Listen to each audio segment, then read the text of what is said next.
बहुत समय पहले की बात है। सोमपुर नाम का एक गांव था।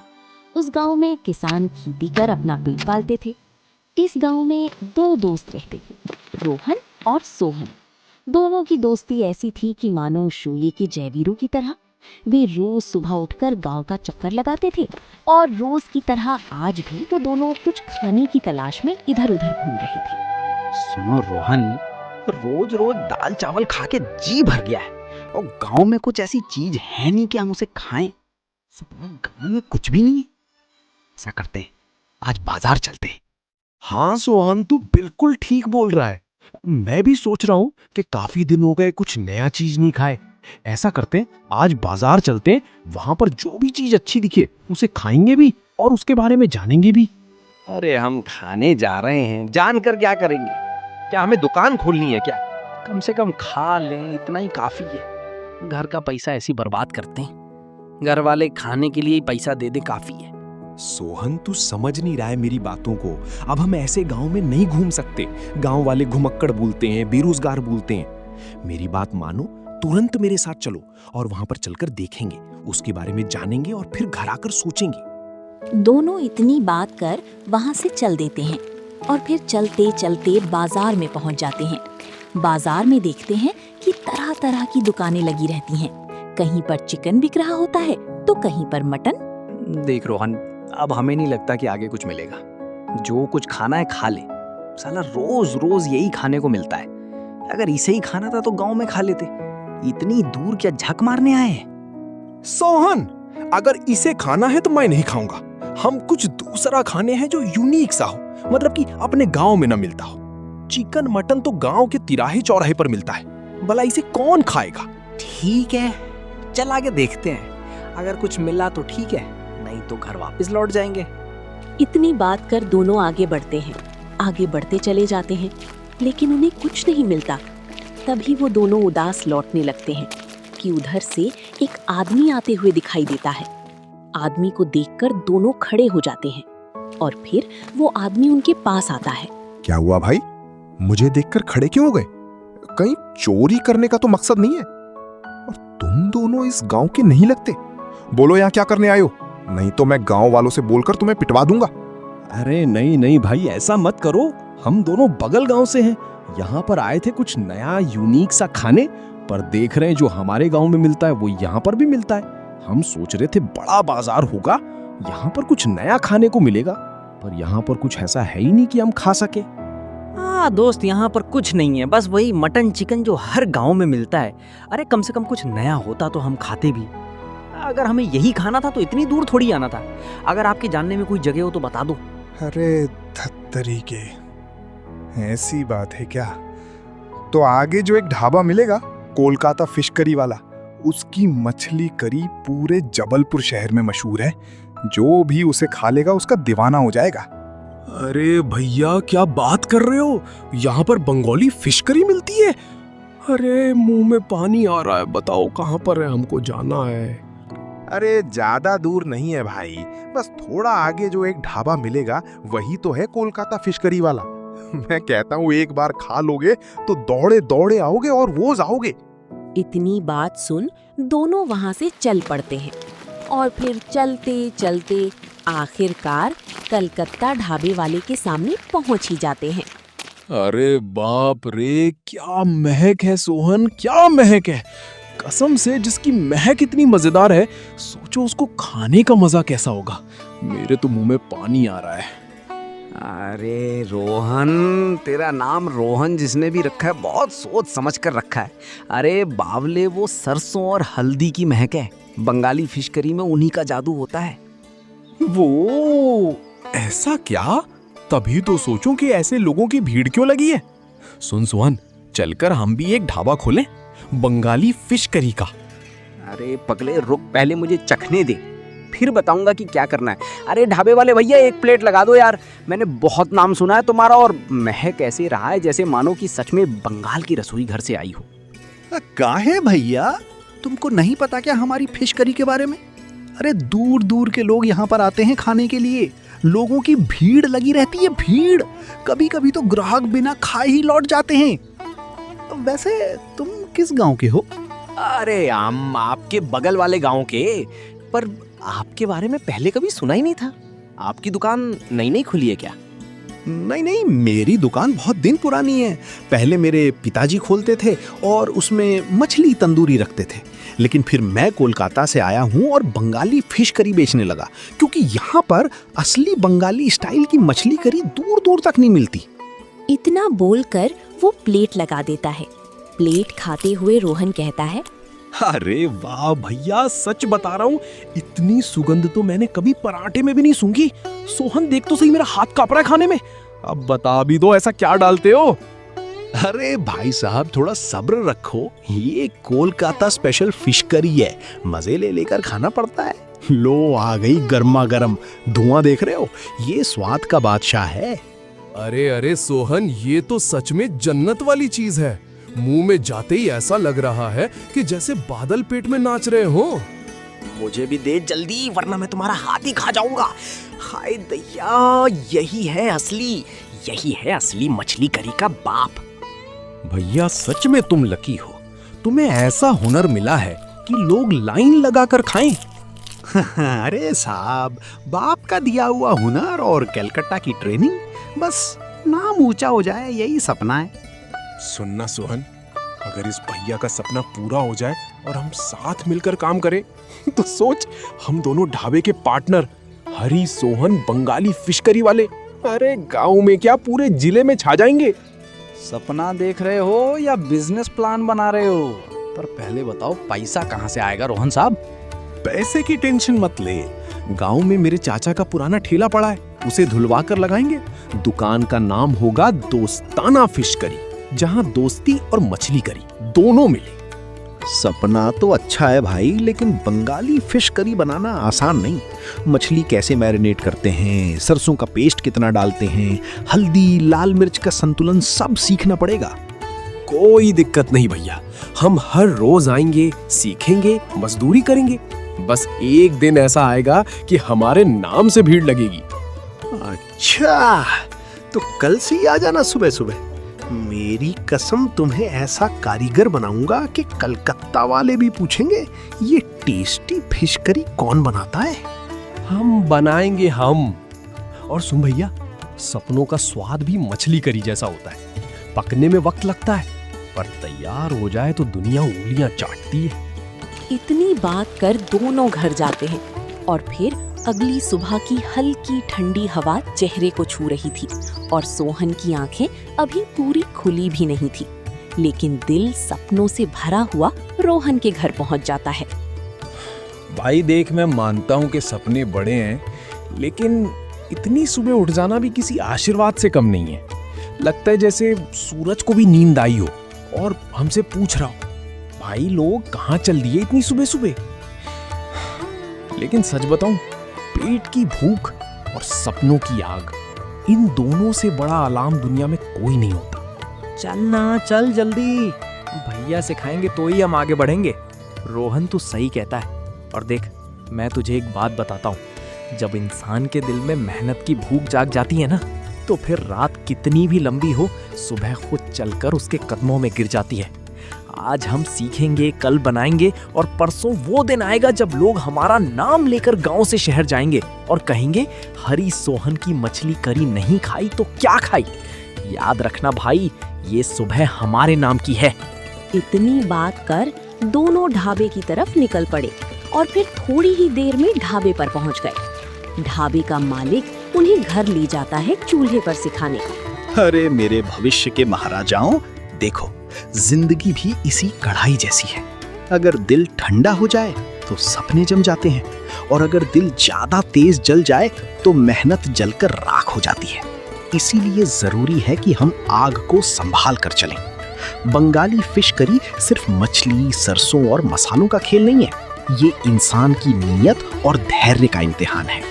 आज मैं तुम्हें मछली साफ करना और मैरिनेट करना सिखाऊंगा, लेकिन याद रखना, हर टुकड़े को इज्जत से साफ करना, क्योंकि इन्हीं से पेट भरेगा, और पेट भरेगा तो दुआएं मिलेंगी, और दुआओं से ही दुकान चलेगी। भैया आप तो ऐसे समझा रहे हो जैसे हम मछली नहीं, दुल्हन को विदा कर रहे हो। लेकिन आपकी बातें दिल को छू गई। मैं वादा करता हूँ कि हर टुकड़े को इतने प्यार से मैरिनेट करूंगा कि वो भी कह उठे, अरे भाई हमें किसी और से मत पकवाइए, सिर्फ रोहन के हाथ ही लगाइए। क्योंकि जब हाथों में प्यार होता है ना तो खाना दावत बन जाता है। भैया एक बात और पूछ लूं, अगर गलती हो गई तो?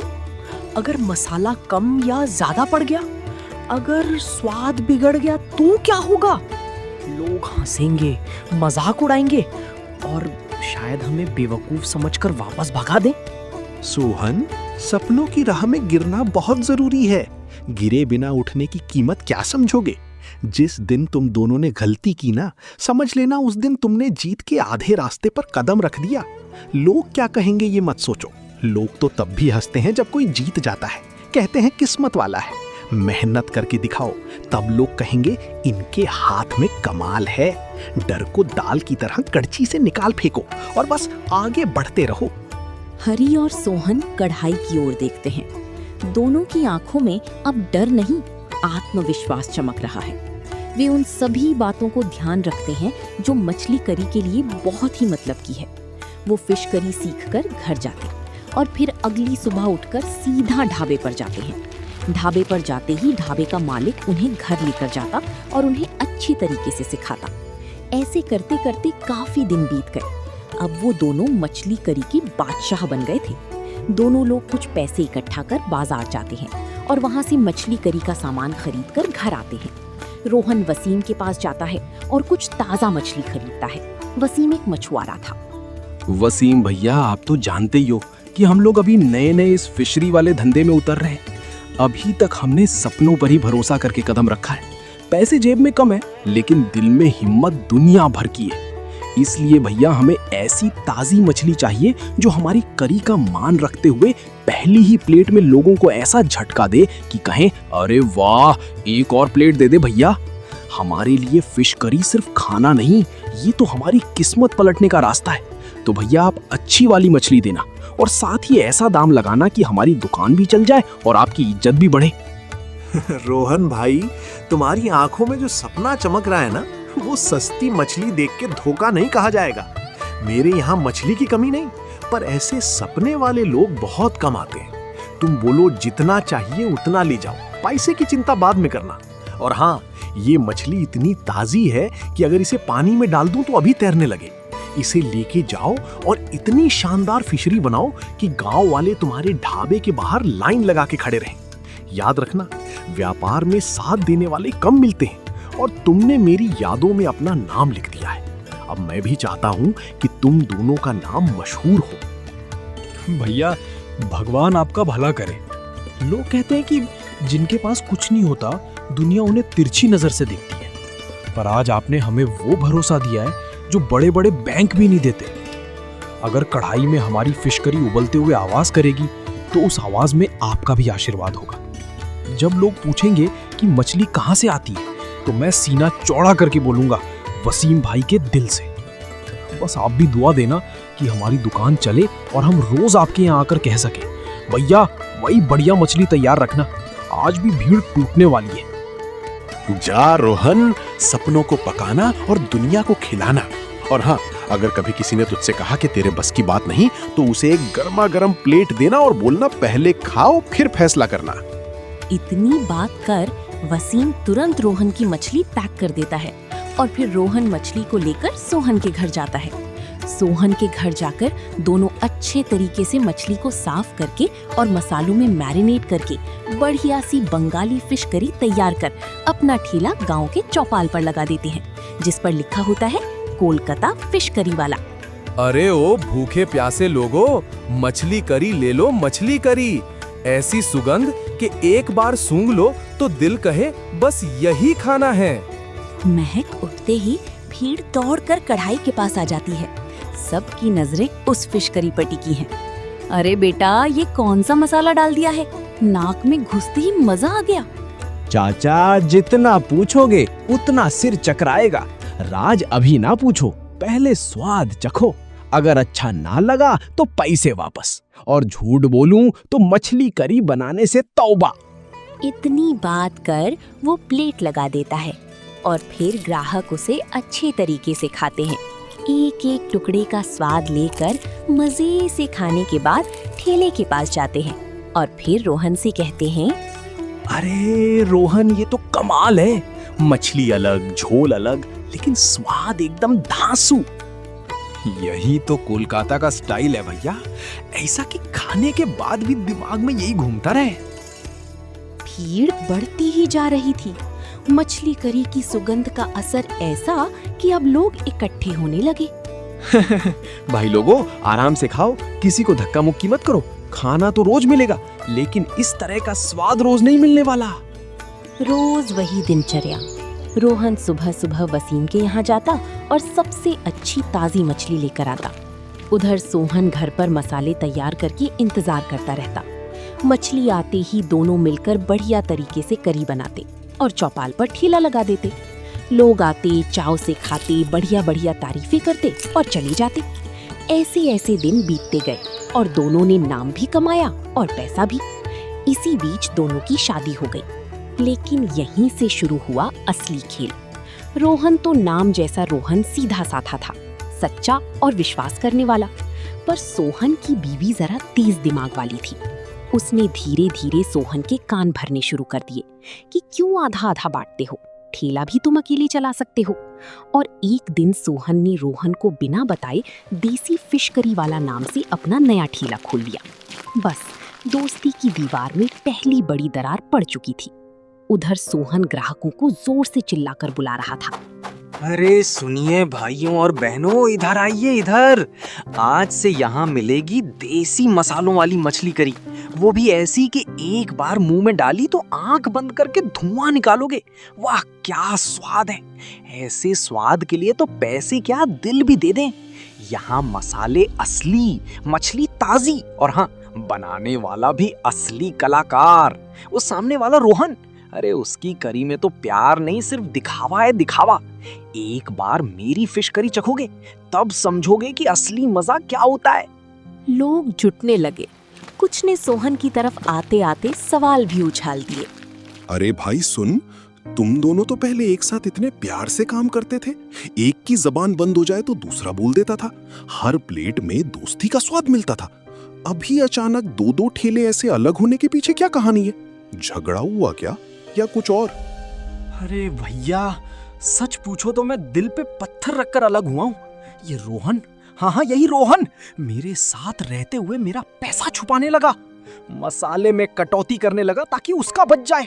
मैं दिन रात मेहनत करता था और ये पीछे से मेरे भरोसे के तवे में छेद करता था।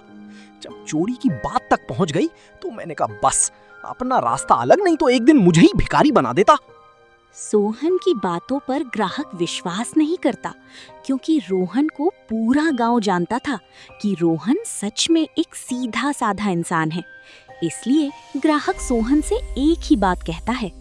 ठीक है सोहन, अब तुम्हारे ठेले तक आ ही गया हूँ तो एक प्लेट लगा दो, खाकर बताता हूँ कि कैसा है तुम्हारा स्वाद और कैसा है रोहन का स्वाद।